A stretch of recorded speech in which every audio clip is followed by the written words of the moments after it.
Without any further ado, I would like to introduce you to an American hero, Dr. Ron Paul.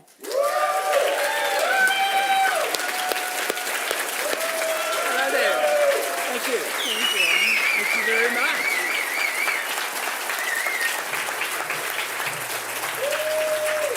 Thank you.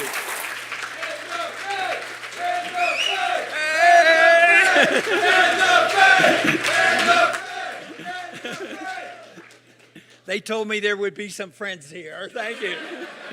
And I always kid, you know, I gave a lot of speeches in Washington on the House floor. You could do special orders. And guess what? Nobody showed up.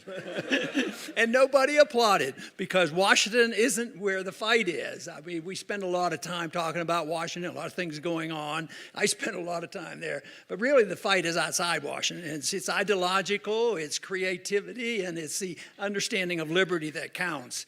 When the people understand what liberty is all about and want it, Washington will change. Right now, there's way too much dependency and too much cronyism going on, and that's why it becomes necessary sometime to be very creative in spite of the obstacles the government puts in front of us. And that's one of the reasons why I like the group talking about an issue I don't know anything about. Because when they asked whether I'd come and talk about, cryptocurrencies, as well, I know something about it, but what I know is the type of environment that is required for cryptocurrencies to thrive. I don't understand all the technological details of it, but let me tell you, nothing works well, no matter what the ideas are, if you don't have the right environment. And that is what I work on, but I congratulate all of you for looking into something that is creative and deserves discussion, deserves development, because certainly we should have options for what we're getting out of Washington. It's pretty bad. The environment in Washington keeps getting worse, and of course the conditions throughout America have not improved lately. And I think that the real issue for me and for all of us should be, do we live in a free society, and what can we do to improve the liberties of the individual? To me, that is the most important issue.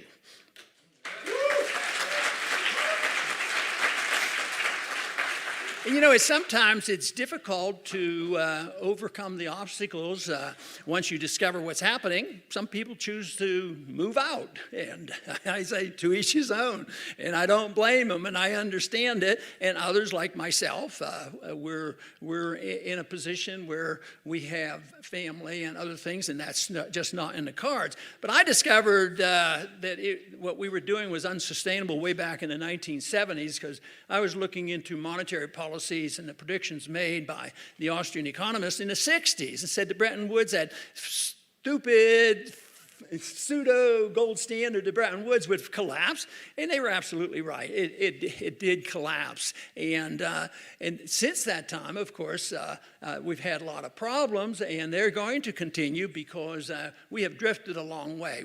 We do not live in a republic. We do not honor personal liberty, and we have allowed our government to become totally out of control. But the good news is it's all coming to an end. Not because But it's not because I'm going to give good speeches and everybody's going to listen to me. It's going to come to an end because it won't function anymore. It's going to quit. So we do want to get rid of the Fed, and we should start off with auditing Fed and understanding the Fed and understanding why it's necessary to talk about it. And I've been talking about it for a few years. We've even gotten some votes in Congress and win them overwhelmingly why the American people deserve to know about what's going on.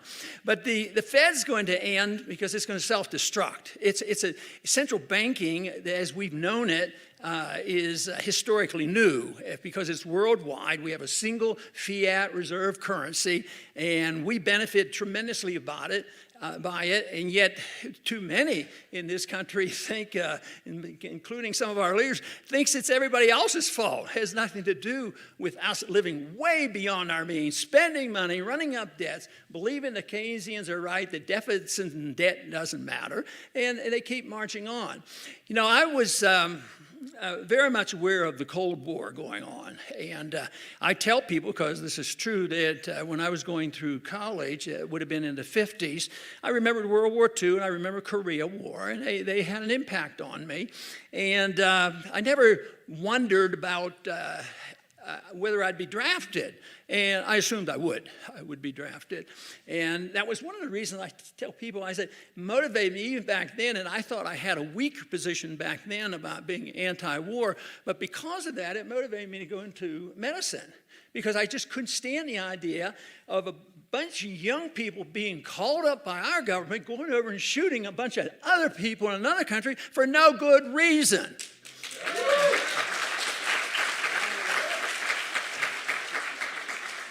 And for that reason, I pursued a career in medicine, but did stay very interested in monetary policy. And things have changed a lot. They've gotten a lot worse. Now, just wait, I have a positive statement real soon.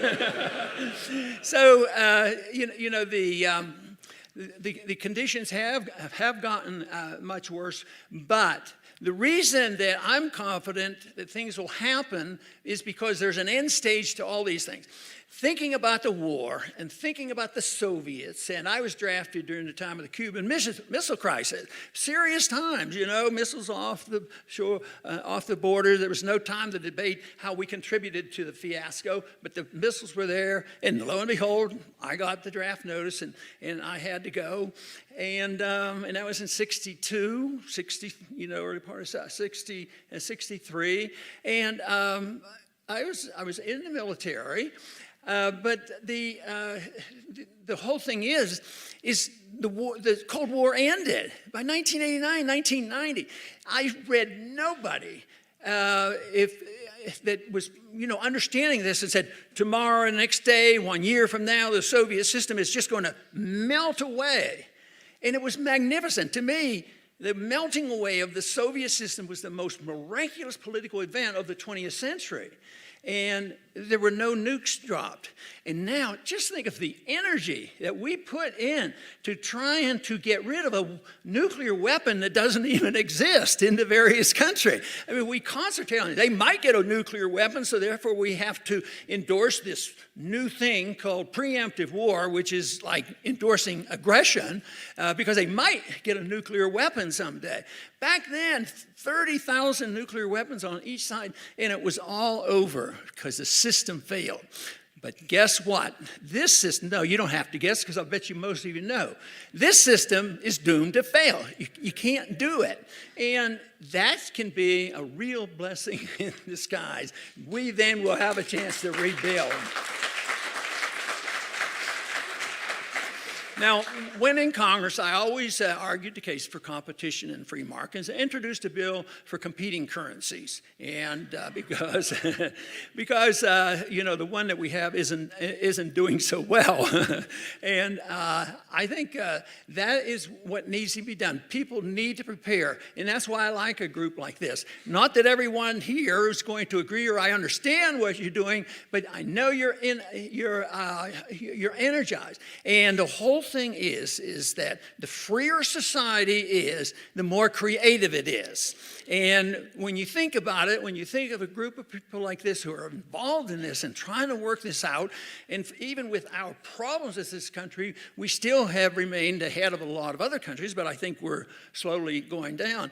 But I've often thought that when the Soviets were in charge, you didn't have many inventions. Nobody here is saying, yeah, this place is getting to be a bad news country.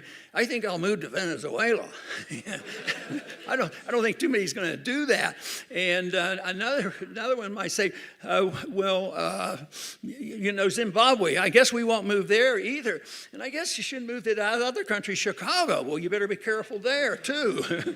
The creativity is stifled by government. And this is the reason that liberty is so important, because it allows the creativity and, of course, the satisfaction.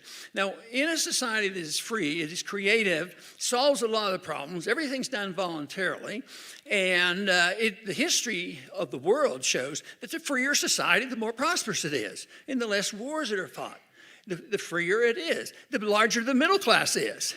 So Something must be wrong. I think our middle class is shrinking. It's getting smaller. Well, but the stock market's good. A lot of people are making a lot of money, except the labor participation rate, stays very low, and there's still a lot of problems out there. So the solutions aren't out there yet, but the people are starting to grow. Right now, I was up near there. I didn't get too close to Washington, but I was in Virginia. And I checked it out and talked to some people. They said, the alligators are all gone, but they have this invasion of crocodiles now. It's infested with crocodiles. Yeah, no, the swamp is as swampy as ever because the philosophy has not changed. And you would say, well, it's the congressmen. It's all their fault. They're just, they're just a bunch of corrupt people. Yeah, that's true, but who creates the corrupt people? Who created the system? It's the people. The people have been sucked in. They're going to get free stuff, and then it's a reflection of our educational system. What has our educational system taught us? There's a guy called Keynes, and there's still one, Paul Krugman, and they preach it as gospel. The deficits don't matter. Debt is good. And so it's normal and natural for the congressmen. They haven't attended any Austrian economic schooling at all. They understand enough about the Fed. They need it. And guess which party is the worst? It's the bipartisan. It's the worst. They both endorse big government. There's way too much bipartisanship. They never argue on the big issue. They agree on the big issues, on spending, on deficits, on interference, economic planning, favoritism, on wars, the Federal Reserve, fixing interest rates. They agree on everything. Nancy Pelosi and Boehner, they were good friends. You'd never believe it. But they always came together and got to write the budget at the end, and they'd come in and be that big at the end of the year, and nobody's going to read it, and they got to match it all up. So, but they're a reflection of what we allowed to happen. The educational system, it was okay to do it, and the people say, well, if it's for free, it's okay. And so it went on until we got to this point. But today there's a lot of political talk and a lot of activities going on, but a lot of this thing going on with the Russians really rigged the whole election. You know that, don't you? They did it. Putin did it all by himself, and we have to be, since we are so wonderful and perfect, and it's something that we would never do. We would never get involved in another person's election. We've only done it 137 times, and we've murdered about 15 of them, and we're in nation building all the time, and one of the most recent one, the coup that we pulled off in Ukraine, and then we wonder what the problems are. But no, it's all Putin's fault. For what's going on. But I think that, and then you wonder, you hear criticism and then no follow-up. They're not serious. If they really believed this about how bad they were, maybe a few of the corrupt people would be taken out. But, the judicial system is totally corrupt, so that's not likely to happen at all. It continues the process of perpetuating. But some of this argument, say who interfered the most in lax election. I heard a few things that the Democratic candidate that she was involved in some of this too. But it's back and forth and back and forth. But it's designed for one thing, to divert the attention from the people from the things that really matter and that both parties endorse.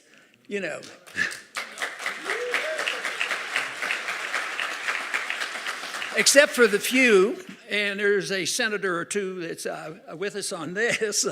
But they, what are they doing? Are they arguing about what are we going to do about reining in the NSA? What about the TSA? That's one outfit that I'd like to get rid of, but good.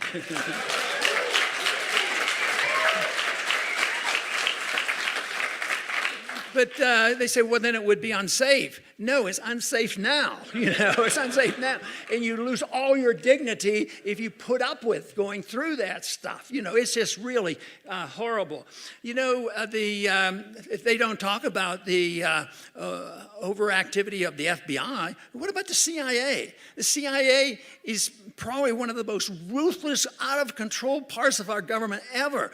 I actually believe it probably is involved in some assassinations now and then, domestic and foreign. And that, to me, is very, very bad. And that is not ever discussed. NDAA, the ability for governments to arrest American citizens and assassinate them, is now established law. And I think the IRS is out of control. But there was good news today. Did you see that? There was 70 million people working in the underground economy. And they didn't report $200 billion worth of income last year.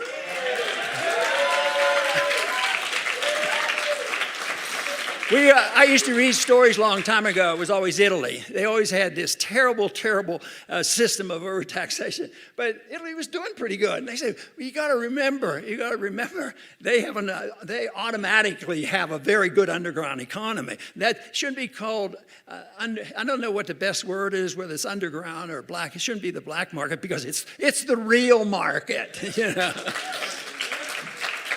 So we have the IRS and the numbers of bureaucrats. We have 110,000 at least bureaucrats from Washington D.C.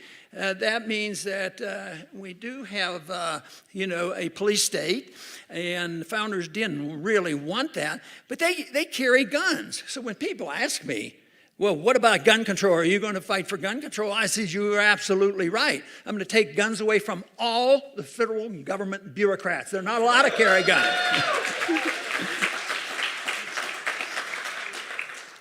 So what do we put in place when this thing falls apart? Not complicated, very simple, very moral, and you can take it and leave it. You can do with it what you want. You can become productive or you can become a bum, and nothing is going to bother you because you're on your own. And that is, you accept the fact that the government should be very, very minimal. If anything, is the job of the government to protect your liberty. And to do that correctly, you have to understand that liberty is not a collective thing. You don't have liberty because you're a minority. You don't have liberty because you're a woman. You don't have a liberty because you're of a certain religion. You have liberty for one reason, and that's because you're an individual. And if that is the case, and you get your liberty, you can imagine, a group like this can imagine how prosperous we would be. We wouldn't have to worry about the IRS and their regulations. And it would just be fantastic if that would be permitted. But right now, it's prohibited, and this is why we get into this trouble. But our system, very likely, it won't be exactly like what happened to the Soviet system, but something like that. It'll seize up. It'll probably be a dollar crisis. And that makes it bigger than the Soviet system. It will be bigger than 08 and 09, because if there's a true blue dollar crisis, that means the whole world financial system is going to seize up. And it essentially did that in 09. They were able to patch it together, create reassurance. Didn't take much, $15 trillion to bail out the banksters, and everybody's happy again if you're in the 1%. But the people who were the victims, and the reason why we have government is always to take care of the children and always to take care of the poor. You have to be a humanitarian. If you don't support all that you're not a humanitarian. And they go, and guess who suffers the most? The middle class gets wiped out. You have a crisis that we had with the mortgage crisis. The people lose their jobs, they lose their mortgage, they lose their homes, and all the big guys get bailed out.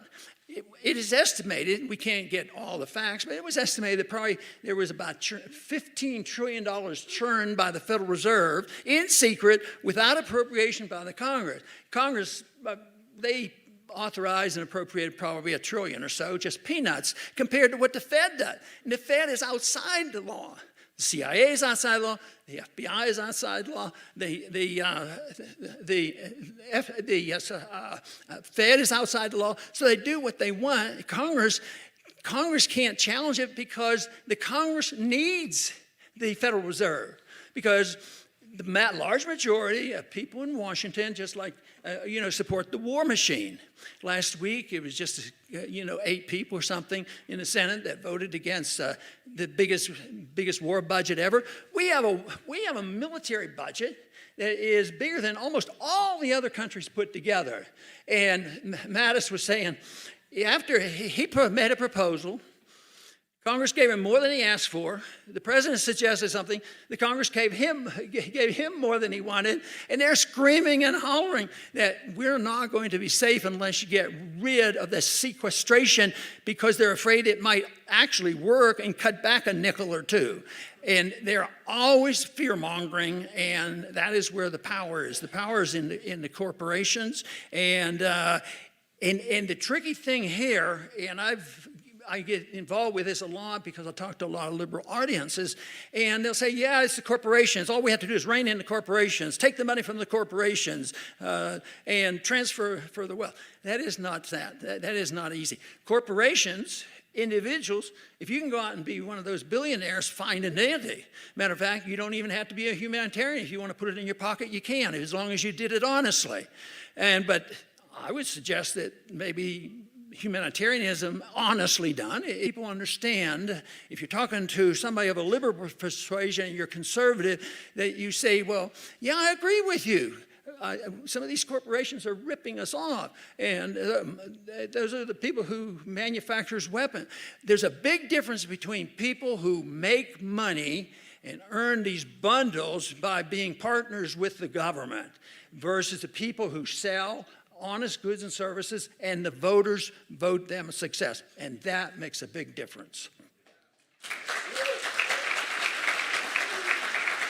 The one thing that I had always hoped for, and which I'm hopeful for groups like yours, for technology changes to compensate for all the bad stuff happening and get more freedom, and it will be wonderful.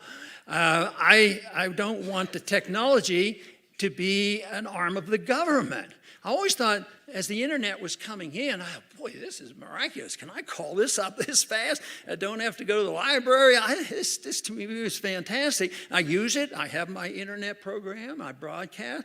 But when it comes to advertising on it, they are biased against us. They punish us for it because of our message. And also the other thing, social networks, quite frankly, aren't the enemies of the government. They're partners with the government. How do you think they get all this information? And they're not even liable for it. They can take all the privacy stuff and violate your privacy and give it to the government, and nobody can sue them. I mean, there's this type of stuff. They're in bed together. That's why technology is a two-edged sword. If it's helping us, and in a free society, it would always help improve the living conditions. And even when we don't have freedom, it helps us get around. But I thought at the beginning of the internet that no matter what they do, that there will be geniuses out there to figure out how to get around it and be able to hide what you're doing and make it truly private. And I guess a lot of that goes on, but I still see the desire quickly for government to get involved. And I fear for a lot of the things that you're working on is that governments are ruthless. And if you challenge the government, and one thing that for as long as history's been written, even when there was mainly a gold and silver standard, governments always want a total monopoly on issuing the currency, the coin. The king, the Caesars all had to have their picture on the coin. And that's why there has to be a revolution in thought. You say, well, that's never going to happen. It hasn't happened before. And yet I'm still optimistic to think that we can have changes to the positive.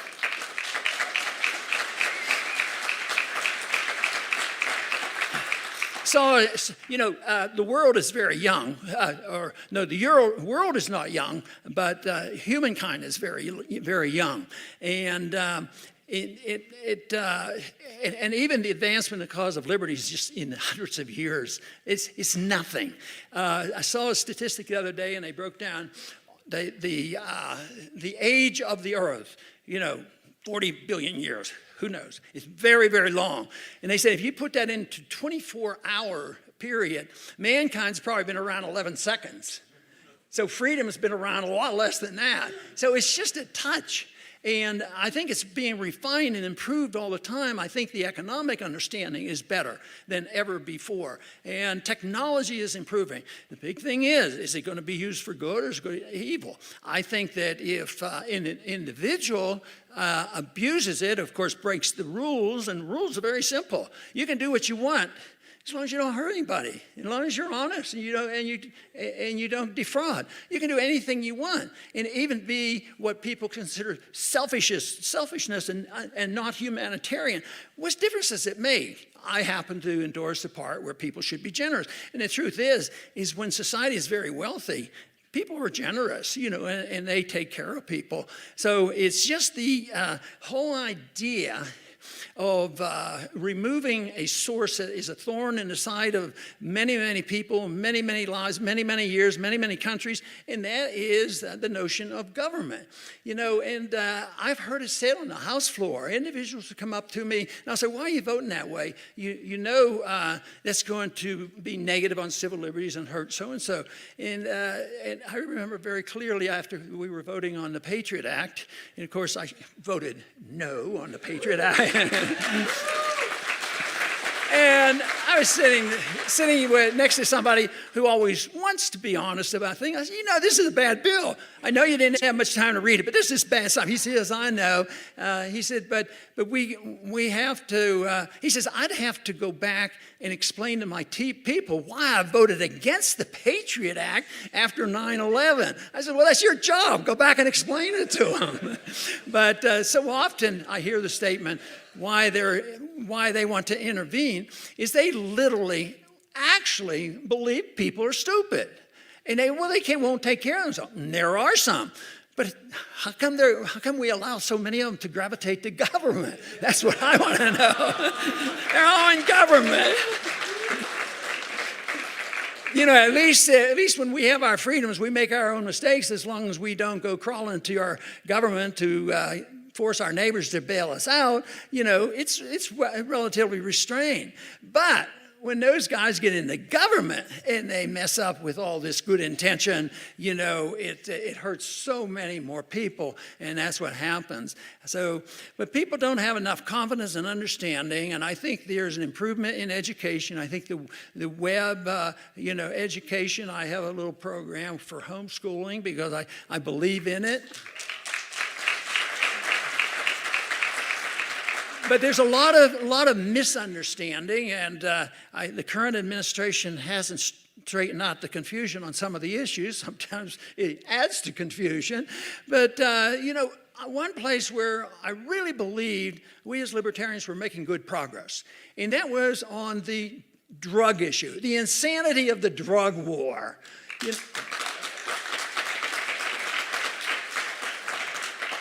So now, of course, we're back at it again, and I always believed people would wake up and say, prohibition doesn't work. That was, there was alcohol one time that were prohibited, didn't do too well, encouraged crime and all the bad things. More people died because they were drinking contaminated alcohol and all those problems, and the same problems exist with the drugs and going on now. But I always thought, and maybe they still will reawaken, but so far our leadership in Washington is not helping us very much in that.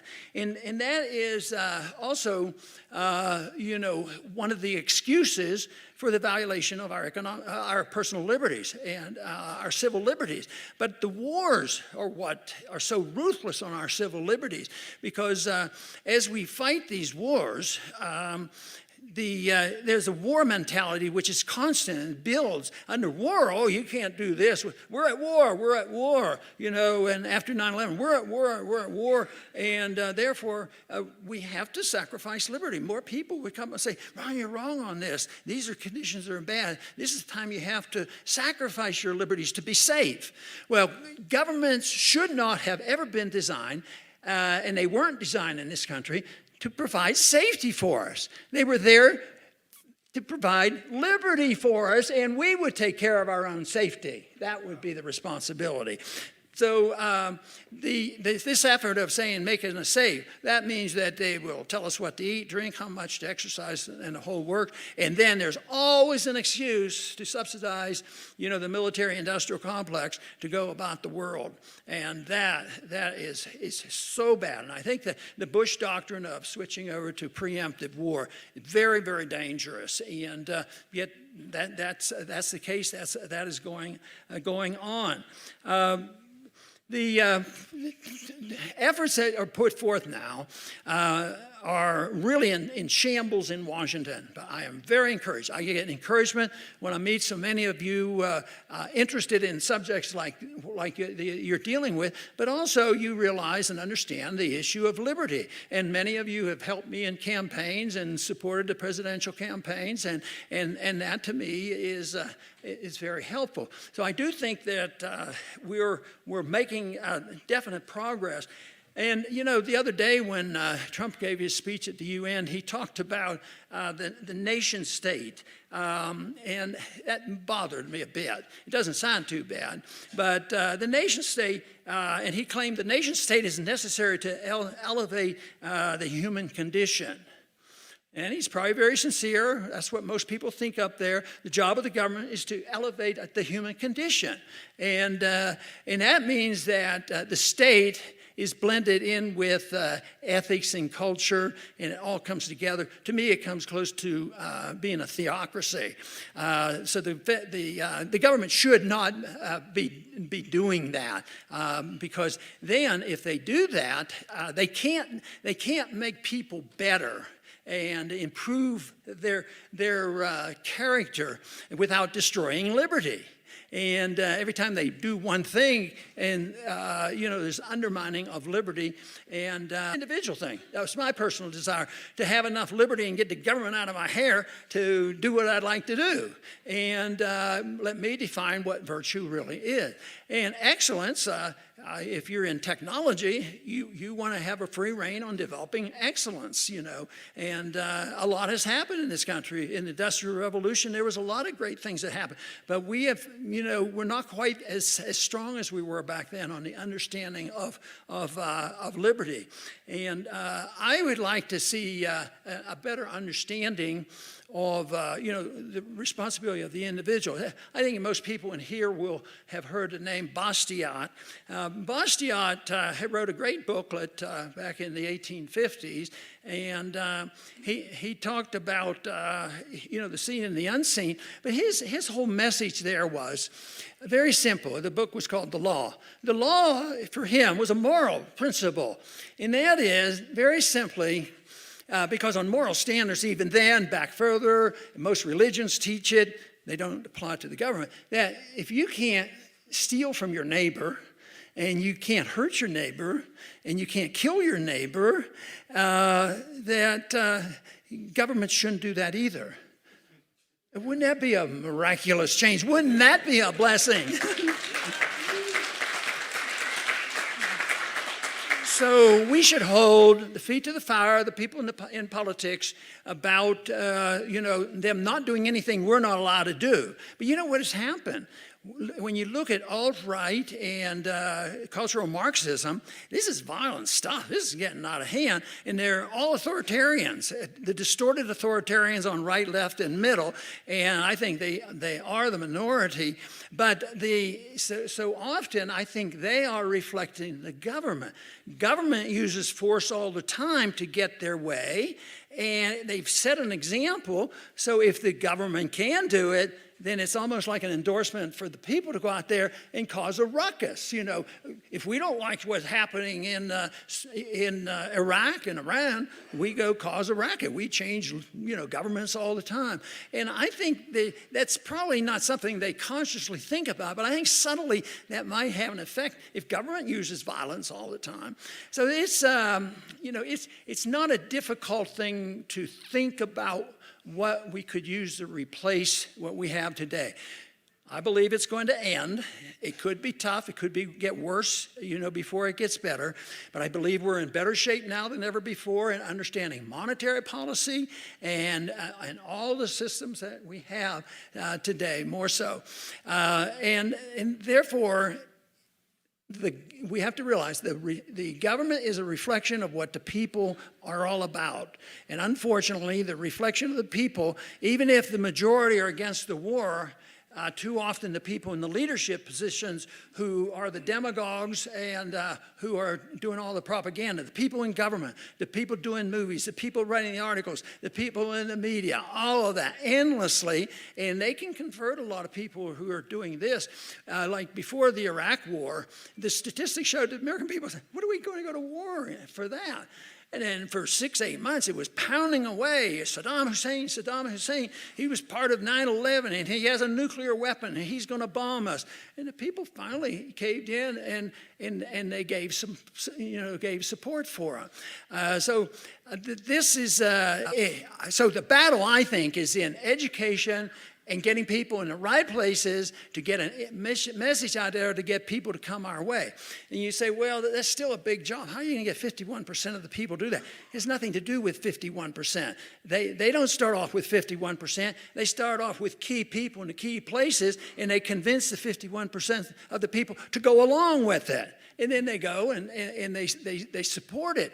So what we need is the leadership in the country to lead the way in education or whatever you can do in your businesses, and why freedom is what we need. We need this liberty if you care about people. This whole idea that the government's responsible, and all they do is destroy wealth. That we should be able to sell our message better. I've always wondered why, if we're on the side of morality, if we're on the side of the rights of individuals, if we're on the side of peace, we don't want war, and we're on the side of no special benefits and protecting every single person as an individual regardless. Nobody gets punished because they belong to a group, and nobody gets rewards because they belong to a group. And they should never permit a government that's divvying up the loot. That's where the problem is.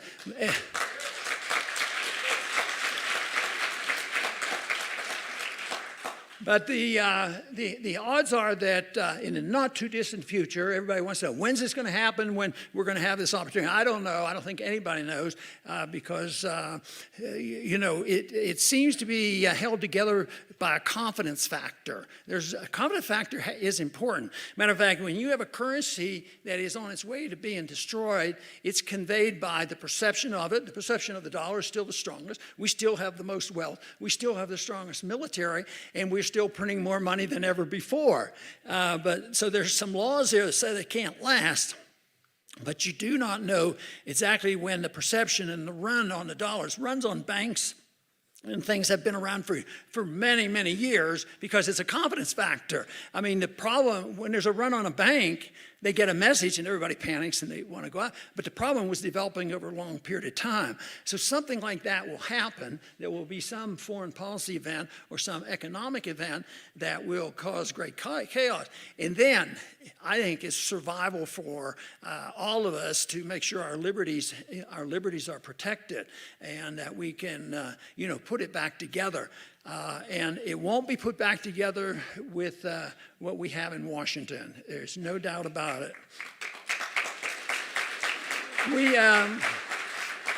And there are so many that would like to see this happen, and they will participate. And in the government, you have, most people I knew were decent people. You talk to them, and they seem to be almost normal.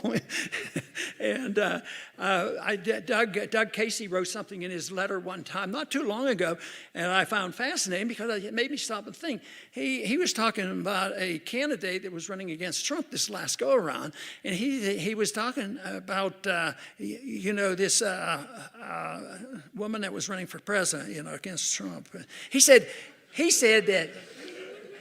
and I hope if Doug's here, I hope I don't misquote him. He said this, she's a sociopath. And I thought, yeah, probably so. And I got to thinking about it. I got to thinking about it, and I said, yeah, that's right. It's a sociopath, not psychopath. Maybe at certain days, psychopath. So then I got to thinking about it, and it finally dawned on me that 95% of the people in Washington are sociopathic. This means that they have no conscience. No matter what they do, they were well-intended. If I'm well-intended, I did okay, and it was for a humanitarian reason, and therefore it's okay. Psychologically, they cannot accept. Do you think Paul Krugman is about to say, or Bernanke say, when this big crisis comes, and the revelation is there, we know it was all their fault. They are not going to be enlightened and saying, I made a mistake, I apologize to the people. No, they will just lock in, and that's what's happening now. The people who believe in the system, Republicans and Democrats, conservatives and liberals, they just bear down to protect the system. But the fact that people die, can you imagine if you added up all the people that have died at the hands of the United States military, and just in the last 15, 16 years, in this century, it's in the millions. And then this pontification and saying that, we're spreading American exceptionalism, and on with that. That demagoguery just is nauseating to me about what they're doing. But in spite of the bad news, the good news is that we're all doing okay, and you're working on projects that are very creative. And I will continue to do my job, not to sort out which cryptocurrency I should buy. I don't know about that. Yeah. But my goal and my purpose and what I enjoy doing, because I think it's so important, for myself, because I would rather live in a free society than in a tyrannical society, and that is to try to explain how important liberty is. And it's not complicated. All you say is, do whatever you want, don't hurt anybody, and you'll have more prosperity and more peace than with any other system. Thank you very much.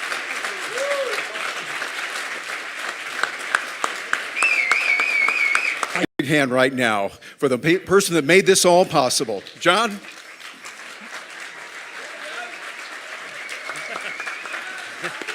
Hey, thank you to everyone. This is great.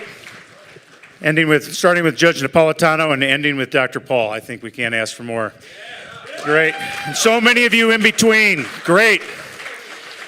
There's so many people I want to thank. I want to first say a couple things. I want to, all of you that supported Lynn Ulbrich and the Free Ross campaign, I want to thank all of you that did that. That's great. I'm glad that we had that ability to do that. I also want to say that we had last night, a premiere movie, Molly by Scott Hayes, that's coming out October 3rd, and I hope you all get that message out. So thank you to Scott for showing that last night. Beautiful film. We have Matthew Smiley that's next door. He's doing a gallery over there. He did 4 Nexus. I hope on your way, you do get to check that out. And it's a little housekeeping. We do also, we're finishing up the startup showcase over there. So for some of you, it's incredible tech companies that we have over there. It's been a blessing to have them here and to watch what's really going on out there. So they're finishing up over there. If you want to go over and check that out, we've got a little bit more time yet. And there's going to be some winners here. We have 3 categories that we'll be giving out prizes for. All right, it started as a birthday party. And it was just going to be a couple guys talking and finally getting together after seeing each other on a Slack channel for a long time and not getting to knowing each other. So I want to bring up Colin Cantrell. Colin, where are you at? Come on up here, Colin. All right. And rest of the Nexus team, come on up. Where are you at? Next, get up here. Nexus guys. Just started. You guys wanted to get together in Aspen. That's all it was, right? We're getting together in Aspen here in September. Yeah, we got a 3rd birthday coming up. All right? So come on up, and I think we got a cake. Colin, can you please come and blow this out? Thank you, Jen.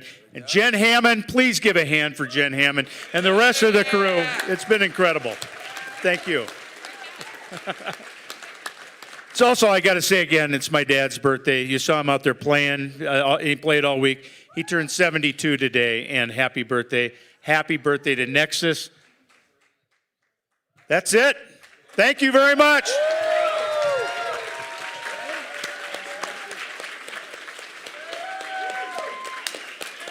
Happy birthday to you.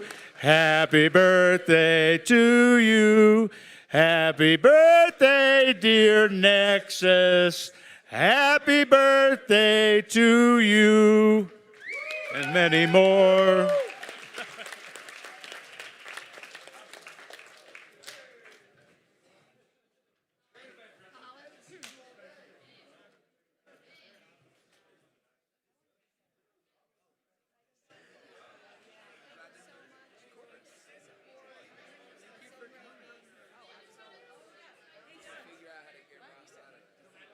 John, you want to announce the movie they made called?